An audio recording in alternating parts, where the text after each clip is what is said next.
Hello, everybody out there in listener land.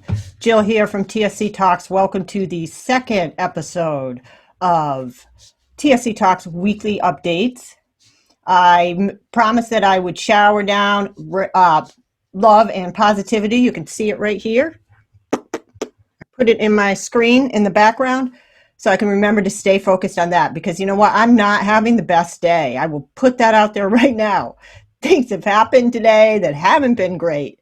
And yeah, this happens a lot. I think it happens to all of us. So I'm gonna focus on the positive and hope not to go dark side, and keep you guys tuning in and updated. Thank you for tuning in and joining me.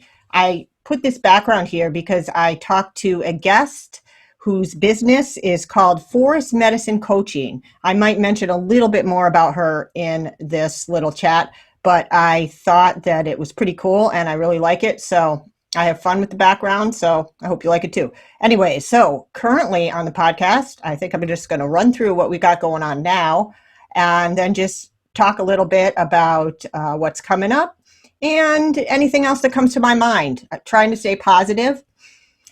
Anyways, so currently on the pod is OP Innovates, which is Keith Butler and Dr. Jim Kane. They have other members of their team. Those are the people that came on the podcast. They formulate with the plant in mind, using research experience, unique patent pending delivery method. They deliver cannabinoids, products that work. Really interesting podcast if you're into like the science and hearing someone that came from the pharmaceutical industry, the dark side. Not really, but yeah, that converted to understanding cannabinoid medicine and really some innovative products. Check that podcast out. And let's see, coming up, we got Tiffany Watkins, who is Lady Canna. She is a powerhouse, 3 decades within the industry. One thing that she likes to talk about is how not everybody gets a voice. She is a person of color, and she is a woman. She's been involved since the 1990s, focusing on equity and unity surrounding cannabis. She's put together a publication called Vanguard Media, which is a platform to bridge the gap between women and in the cannabis community. Whoops, I'm blowing this. Deserve the spotlight. Anyways, she's fabulous. You're going to love Tiffany. And she has a powerful message. Just her presence is, I love talking to her because I always get in the flow of what's happening. And anyways, yeah, Tiffany. So after that, we have coming up on the podcast is Catherine Caulfield. She is a mystic. If you want to get trippy, you could call her a psychic. She has a business called Quantum Freedom. And what she says in her business is she believes spirituality is the foundation for everything else in life. That is her mission, and to provide you with what you need spiritually. So she draws from a vast number of modalities and wisdom traditions such as astrology, numerology, Reiki, spiritual healing, consciousness, channeling, flow states, Gnosticism, Tantra, and more. Oh, my friend Chris is going to join the podcast. I'm letting my collaborator and team member partner coming in. So this is Chris Nichols joining our TSC Talks weekly update. Chris, are you there? Uh-oh. There he is. Hi. You're live.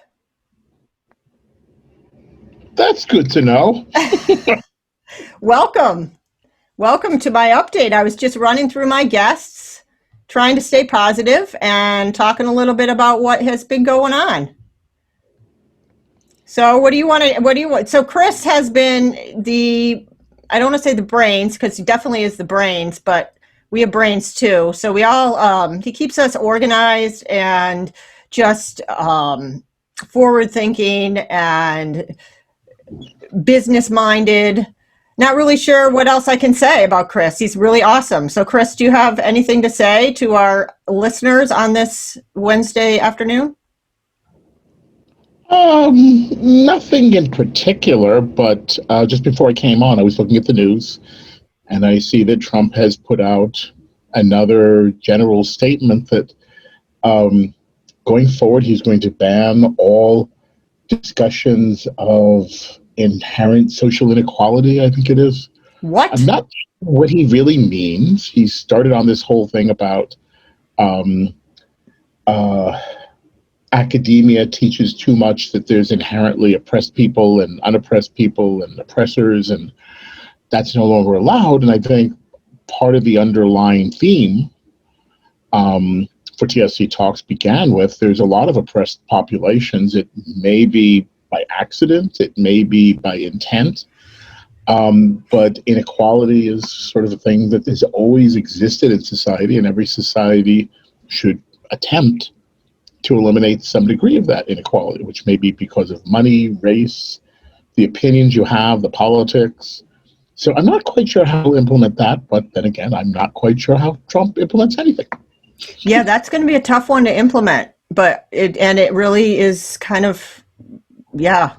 I'm not even sure what to say about that, but I do know that it's hard with the way that people can get oppressed and marginalized without even realizing it until they're so far into it that it's very hard to come out of it. In some ways, that's kind of something that I see with families in the TSC world, and not just that, just it's like the slippery slope. You don't realize how you're kind of go ahead. Or I would say that there is the big connection with TSC Talks here is that clearly this is just kind of a continuation of the culture wars in America. From, Trump doesn't believe in climate change, and so we shouldn't talk about it. And Trump doesn't believe in certain things. But I think this is part of, how about that, the culture of oppression, that oppressors tend to start getting angry at people who have an opinion different than theirs. Mm-hmm. And I think clearly, by every measure of the issue that he's raising, rich, white, older men having an opinion about other people who are not rich, white, and older men should be happy with their position in life and could, kind of shut up. Yeah. I think your own life experience, a lot of people out there who are living kind of in the margins of society because you have perhaps an unusual family issue, a disease, a disorder, a dysfunctional family, a bad roll of the dice today. And so that you have issues where you need to talk out, you need to go for help. As a country, do we have still the old concept that we're all Americans, we're all going to help each other, that we are the city on the hill, that we are a profoundly gifted country with resources and money and other things where... You mean we're special? Yeah. Yeah. I mean, on the one hand, I was always a little bit touchy about that thing, Americans are special. And the whole idea that we are special and so we should lead the world, okay, got a problem there. But I've always believed that we are special and that we should help the world because we do have more resources. We are always the richest country. And on the one hand, I think Trump and the movement he leads says that we're not special internationally. We shouldn't be the world's police. We shouldn't be running around the world, which I don't disagree with. But the other part, that because we have extraordinary resources, those that have more should help those who have less. That seems to now be the banner for communism as opposed to the Protestant work ethic. So we live in a time of transition. Just thought I'd mention that. Yeah, there's a lot of themes here, and just to say, we neither Chris or I are trying to put out any kind of, we're just having a chat here, our personal opinions and what's commentary on what's going on. But I got to think about that for a minute.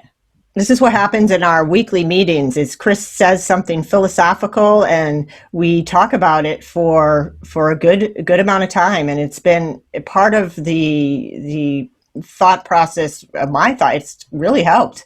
And I think one thing I thought of when you were talking is the delve into the psychedelic medicine kind of ties in with that in a way to get out of the box in I don't want to say a quicker route, but I see a lot of potential there for people that are really oppressed and marginalized to do a lot of people who utilize that form of therapy will say that having this trip or this experience is worth 2 years in therapy.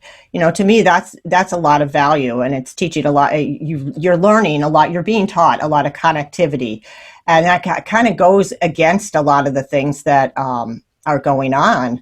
And yeah, I think I'm getting off Well, subject. let me throw a question out at you on that Sure. very question of psychedelic experiences. Mm-hmm. 150 years ago, around then, if you were fairly wealthy and you were American or even more European, British, French, German, um, today we talk about after you graduate from high school, some countries have that year off or they're supposed to do Yes, something. like post-grad year, fifth Yeah. year. 150 years ago, they called it the Grand Tour. And what they said is in that year you have between, you've done your basic school, you're about to go into college, or you might take it from college before you get your first big job. The Grand Tour was very, very regimented. You would go to Paris, you would go to Frankfurt, you would go to Greece, you would go to Africa, and there were certain cities you'd see all the great old cultures, Mm-hmm. you'd see the modern new cities. And the whole purpose was you need to be exposed to things you've never been exposed to before you settle into life. You see foods of the world, people of the Mm-hmm. world. Before you, I mean, at the time, I suppose they aimed this mostly at the Brits.